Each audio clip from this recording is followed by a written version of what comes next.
কাজ ফিরে পাওয়ার দাবিতে বুধবার পিডব্লিউডি রোডস অফিসের সামনে ধর্নায় বসলেন আরামবাগের বাসন্তী হেলা ও তার বৌমা রুমা হেলা। তারা কর্মবন্ধু প্রকল্পের সাফাই বিভাগে কর্মরত ছিলেন বলে জানান।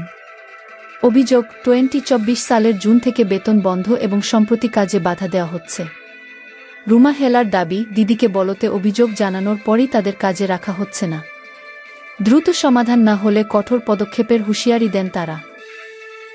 আরামবাগের বিধায়ক মধুসূদন বাগ বিষয়টি নিয়ে আধিকারিকদের সঙ্গে কথা বলেন এবং বেতন ও কাজের পরিবেশ পুনরুদ্ধারের আবেদন জানান। অন্যদিকে তৃণমূলের রাজ্য সম্পাদক স্বপন নন্দী বলেন, বিষয়টি এজেন্সির অধীন, খোঁজ নিয়ে ব্যবস্থা নেওয়া হবে।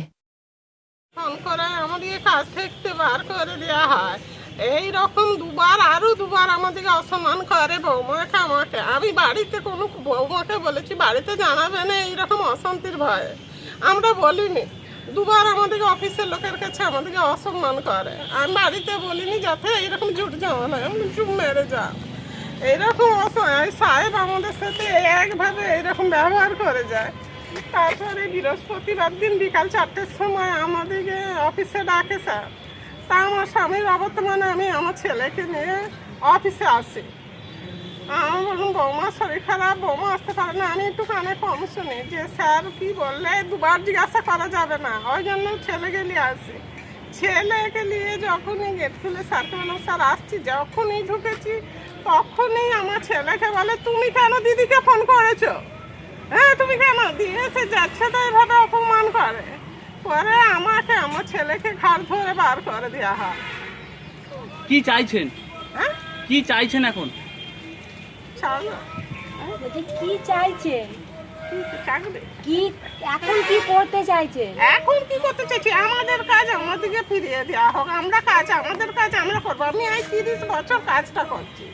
আমি 250 টাকার বেতন থেকে কাজটা করেছি। এখন সেটা আমাকে 3000 টাকা আমার বেতন বেড়েছে, কিন্তু আমাদেরকে শোনায় না। আমাদের আজও আমরা ওইসব কোনো জিজ্ঞাসা করতে পারিনি। স্যারকে যে কোনো কথা একটু জিজ্ঞাসা করবো, সে আমাদের কোনো কথা শুনবে না। হ্যাঁ ওই রকম ঘাড় ধাক্কা দিয়ে বাচ্চাকে অপমান করবে, তবে আমরা একটু বুঝতে পেরেছিলাম। আমাদেরকে যখন দুজনকে অপমান করে, তা এত অপমান আমাদেরকে করছে কেন? হ্যাঁ আমরা কোনো দোষ করিনি, কাজ করছি, আমাদের বেতন ঢুকে না। আজকে 21 মাসে চলছে, আমাদের কোনো বেতন ঢুকে না। সেসব নিয়ে স্যার কোনোদিন জিজ্ঞাসা পর্যন্ত করেনি যে তোমাদের বেতন ঢুকেছে কি, কোনোদিন জিজ্ঞাসা করেন। উপরন্ত আমরা জিজ্ঞাসা করতে গেলে আমাদেরকে ওইভাবে ব্যবহার করছে। তাই বলছি আমাদের কাজ আমরা করব, আমাদের করতে দেওয়া হোক। আপনার নাম? আমার নাম বাসন্তী হেলা। বাড়ি কোথায়? আরামবাগ রবীন্দ্রপুর। বসেছেন কেন? কি হয়েছিল? কি করছেন আজকে? আমরা দিদিকে কর্মসূচি ফোন করার ফল আমরা স্বরূপ পেয়েছি। ঘাড় ধাক্কা দিয়ে অফিস থেকে বার করে দিয়েছি। 2012 সাল থেকে কাজ করছি, তার কোনো দাম নেই। জাত তুলে কথা, অসম্মান করা, কোনো কথা জিজ্ঞেস, বেতন না হলে কিছু বলা যাবে না। বেতন হয়নি আমরা কোথায় যাব? আমরা তো এই স্যারের কাছেই তো বলবো, জিজ্ঞাসা করব। কোনো কথা বলবেন না উনি। ওনাকে কিছু বলতে গেলে ঘাড় ধাক্কা দিয়ে অফিস থেকে বার করে দেবে। ওনার সঙ্গে কোনো কথা বলা চলবে না। বৃহস্পতিবার দিন আমরা দিদিকে বলা কর্মসূচিতে ফোন করার স্বরূপ আমরা ফল পেলাম হাতে নাতে। কি কি কি করলো আপনাদের কাজকে? আজকে আমাদেরকে ঘাড় ধাক্কা দিয়ে বৃহস্পতিবার দিন কাজ থেকে বার করে দিয়েছে। আমার শাশুড়ি মাকে, আমার স্বামীকে জাত তুলে কথাবার্তা, ঘাড় ধাক্কা দিয়ে অফিস থেকে বার করেছে। যাচ্ছে তাই ব্যবহার। আপনারা কোন অফিসে কাজ করছিলেন? আমরা রোডসের অফিসে, পিডব্লিউডি। এখন কি বলতে চাইছেন? এখন আমরা বলতে চাইছি যে আমাদের কাজ করতে দেয়া হোক, আর না হলে এখানে আমরা এই গেটের কাছে গায়ে আগুন দিয়ে আমি পুড়ে মরবো। তার জন্য দায়ী থাকবে মুখ্যমন্ত্রী আর এই মঞ্জুর হাসান। কতদিন ধরে কাজ করছেন? আমি 2012 সাল থেকে করছি। কি করতেন আপনারা এই অফিসে?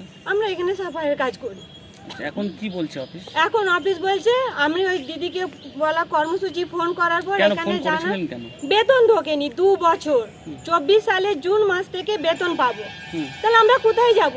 আমাদেরকে এখানে আসছি, জিজ্ঞাসা করছি, আমাদেরকে বলছে বেতন হয়নি। ওখান থেকে ফান্ডে, এই ফান্ডে কোনো টাকা পাঠানো হচ্ছে না। তাহলে আমরা সেখানে দিদিকে বলা কর্মসূচি ফোন করে জানানো হয়েছে, তার স্বরূপ এটা আমাদের পাওনা। এখন অফিস কি বলছে? অফিস বলছে তোমরা ফোন করেছো, তোমাদেরকে কাজে রাখা যাবে না, আমাদের কাজ থেকে বার করে দেবে। আমরা চাই আমাদের কাজ যেমন ছিল আমাদের কাজ করতে দেওয়া হোক। আপনার নাম? আমার নাম রুমা হেলা। আপনাদেরকে এখনো বেতন ঢুকেছে না? না, এখনো পর্যন্ত আজ এই ফেব্রুয়ারি 21 মাস চলছে, বেতন ঢোকেনি? না। আপনাদের ভালোবাসার আর এক নাম চন্দন জুয়েলার্স। চন্দন জুয়েলার্স, আরামবাগ, সদরঘাট, হুগলি। কেন? এখানে পশ্চিমবঙ্গ সরকারের যে দৈন্য দশা সেটাই দেখতে পাওয়া গেল। কর্মবন্ধু প্রকল্পে যারা কাজ করেন তারা কয়েক মাস বেতন পাননি। এটা নিয়ে যখন তার ছেলে বলতে যায়, মাননীয় অফিসারের সঙ্গে একটু বাদানুবাদ হয় যাতে তিনি অপমানিত হন। আবার যিনি এই পক্ষে আমাদের সঙ্গে আছেন তিনিও বলছেন আমিও অপমানিত হয়েছি। এই মান অপমানের জায়গাটাকে সরিয়ে এসে আগামী দিনে যাতে কাজের পরিবেশ ফিরে পায়, যাতে তাদের নিয়মিত বেতন 3 মাস পরে বা 6 মাস পরে যেটা সিস্টেম আছে সেই সিস্টেমে যাতে এই পরিবারগুলো বাঁচে, তার জন্য আবেদন রাখলাম। আলোচনা হবে অতি শীঘ্রই। উনি বলেছেন ওনার ঊর্ধ্বতন কর্তৃপক্ষের সঙ্গে আলোচনা সাপেক্ষে আমাদের সবাইকে ডাকবেন, ডেকে একটা আলোচনা সাপেক্ষে আমরা আগামী দিনে এদের কাজের পরিবেশে এরা কাজ করবেন এবং যে সরকারি পদ্ধতি আছে 2 মাস 3 মাস 6 মাস পরে নিয়মিত বেতন এটা দেয়া হবে। এর বাইরে আর কিছু হয়। অত্যন্ত ভালো পরিবেশে আলোচনা হয়েছে। অতএব এই রকম জায়গায় আর একটা বিতর্ক আপনি তৈরি করবেন না প্লিজ, কারণ দুটো মানুষের গ্রাসাচ্ছাদনের জন্য সামান্যতম রোজগার সেইখানটায় মানে বন্ধ হয়ে যাবে সেরকম কোনো কথা আমি বলিনি। আমার সঙ্গে যারা ছিলেন তারাও বলেননি, ওনার পক্ষ থেকেও আসেননি। আমি আলোচনা করলাম, ওনাদের ঊর্ধ্বতন কর্তৃপক্ষের সঙ্গেও ফোনে কথা বললাম, খুব ভালো আলোচনা হয়েছে। ওরা আগামী দিনে এখানে আসবেন, কাজ করবেন, আমরা আলোচনা করব। আলোচনার টেবিলে সমস্ত সমস্যার সমাধান হয়ে যাবে। যেমন কাশ্মীর সমস্যাটাকে বলা হয় যে আলোচনার টেবিলে কাশ্মীর সমস্যার সমাধান হবে একদিন, সেই রকম আমরা সবসময় আলোচনায় বিশ্বাস করি। গণতন্ত্রে বিশ্বাসী একজন মানুষ, একজন প্রতিনিধি, পাবলিক রিপ্রেজেন্টেটিভ আমি। অতএব ডিবেট, ডিসকাশন, ডিসিশনের উপরে বিশ্বাস করি। অতএব আলোচনা হয়েছে, ফলপ্রসূ আলোচনা হয়েছে এবং এটা সিদ্ধান্ত। এই জাত তুলে যে গালি দিয়েছে, সেই জাত তুলে আপনি যদি বলেন যে জাত তুলে গালিগালাজ দিয়েছে, তিনি বলছেন যে আমার জাত তুলে গালিগালাজ দিয়েছে, এটা প্রুফ করতে হবে। তো সেই জায়গায় বিতর্ক সৃষ্টি করছেন কেন? একটা সমস্যার সমাধানের পথে হাঁটছে, সেই জায়গায় ইতিবাচক প্রশ্ন করুন যাতে করে সমস্যাটা সমাধান হয়। একটা পরিবার তার বয়স হচ্ছে আজকে 60-এর বেশি বা 60-এর মধ্যে, প্রায় 30 বছর কাজ করছে, 30 বছর কাজ করছেন। তার শাশুড়ি মায়ের যদি ইতিহাস দেখা যায় তাহলে 5 টাকায় কাজ করতেন, আজকে সেটা 2000 টাকা হয়েছে। তাহলে 3000 টাকা হয়েছে বা 2000 টাকা যেটা হয়েছে ওনারা সই করে টাকাটা নেন। তাহলে সেই যে এতদিনের একটা জার্নি, এতদিনের একটা কাজ করে আসছেন, তার যে হঠাৎ করে বন্ধ হয়ে গেল কেন? 20 মাস বন্ধ, 20 মাস নয়, এখন পর্যন্ত যেটা অফিসিয়াল আমাকে দেখালেন যে বিগত 9 মাসের বেতন দিতে পারেননি, কারণ কর্মবন্ধু প্রকল্পে পশ্চিমবঙ্গ সরকারের কোনো বরাদ্দ নেই, দিতে পারছে না সরকার। শুধুই তো মানুষকে লাইনে দাঁড় করিয়ে দিচ্ছে পশ্চিমবঙ্গ সরকার। কতজনকে পেনশন, উইডো পেনশন যারা পান, বিধবা ভাতা কতজনকে দিতে পেরেছেন? কতজনের নামে এনলিস্টেড রয়েছে? কতজন বার্ধক্য ভাতার লাইনে দাঁড়িয়ে রয়েছেন? কতজনকে দিতে পেরেছেন? আজকে যুবশ্রী প্রকল্পটাকে বন্ধ করে যুব সাথী করে দিলেন, কতজনকে লাইনে দাঁড় করিয়েছেন? কাকে? শুধু তো মানুষকে লাইনে দাঁড় করিয়ে দিচ্ছেন, টাকা নেই। হাড়ে মা ভবানী শুধুই বড় বড় গল্প করেন, এই প্রকল্প, ওই প্রকল্প, সেই প্রকল্প। আমি আলোচনা করতে এসেছিলাম, 3000 টাকা বেতন কি দিতে পারছে না সরকার? পাচ্ছে না বলেই তো সমস্যা, পাচ্ছে না। উনি বলছেন আমি টাকাটা ডিসবার্সমেন্ট করি না, আমার ঊর্ধ্বতন কর্তৃপক্ষের কাছে অর্ডার নিতে হয়, ঊর্ধ্বতন কর্তৃপক্ষ এটা করেন। ঊর্ধ্বতন কর্তৃপক্ষ বলছেন আমার ফান্ড নেই, আমি কোথা থেকে দেব? তাহলে বলুন, সরকারের ক্রাইসিস। এই সমস্ত অফিসার যারা কাজ করেন তারা তো অফিসার, তারা তো সরকারি আধিকারিক। তাদের কাছে তাদের যেমন বেতন হয় একটা নির্দিষ্ট জায়গা থেকে, এদেরও তো বেতন হয় একটা নির্দিষ্ট জায়গা থেকে। তাহলে স্বাভাবিকভাবেই প্রশ্নটা হচ্ছে কে কার পকেট থেকে টাকা দেবে? বেতন না পেয়ে কি দিদিকে বলতে ফোন করেছিলেন? হ্যাঁ, দিদিকে বলতে ফোন করেছিলেন, তারপরেই তো দিদি যা বলে দিয়েছেন তারপরে এইটা হয়েছে। অর্থাৎ দিদিকে বলা মানে যে একটা ভালো সংকেত গেল না, মেসেজটা দিদিকে বলে যে সমস্যার সমাধান হয় সেটা কিন্তু হলো না, সেটাও তো প্রমাণিত হলো। এটা কি আরামবাগ উদাহরণ? উদাহরণ তো, দিদিকে বলো সমস্যাটা সমাধান করার জন্য, কিন্তু সমস্যাটা সমাধান হলো কি দিদিকে বলে? সমস্যাটা সমাধান হচ্ছে আন্তরিকতার সঙ্গে, বিশ্বাসযোগ্যতার সঙ্গে, আলোচনা সাপেক্ষে এবং মানবিকভাবে হয়ে। আগামী দিনে সমস্যা কি না, সমস্যাটা সমাধান হবে বলেই আমি বেরোলাম এবং আমরা আশা করছি অতি দ্রুত এই সমস্যাটার সমাধান হবে।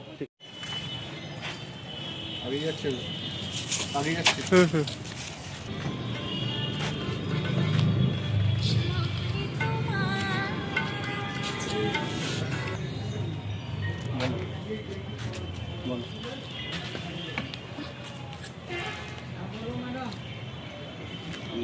প্রথম মার্বেল অ্যান্ড গ্রানাইট, ঐতিহ্য আর আধুনিকতার মেলবন্ধন। এখন গড়বাড়ি, আরামবাগে। ফোন 9475179586।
বাকু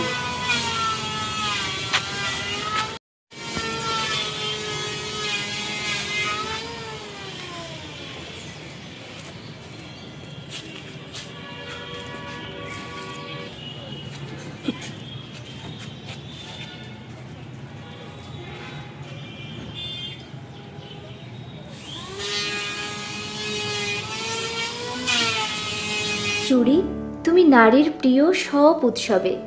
বাউটি, বালা, চূড়, মান্তাসা দেখলাম মন ভরে। জনপ্রিয়তায় আজও সেরা মিনা করা ঝুমকা। কানে দিলাম কানপাশা, পূরণ হলো সব আশা। হাতের আঙুলের আংটি নানা ডিজাইনে পাবে। ঐতিহ্যবাহী নেকলেস আজও মনে ধরে। জড়োয়া, সীতাহার সবার নজর কাড়ে। তাই তো বিয়েতে পেলে এত গয়না সবার মনে ধরে। নতুন সম্পর্কের শুরুটা আজও সোনার মতো খাঁটি। যখন সেরা জিনিস, সেরা কালেকশন, সাথে ন্যায্য দাম, তবে উন্নতর কেন? অর্ধশত বছরের বিশ্বাস, আপনাদের ভালোবাসার আর এক নাম। চন্দন জুয়েলার্স, আরামবাগ, সদরঘাট, হুগলি।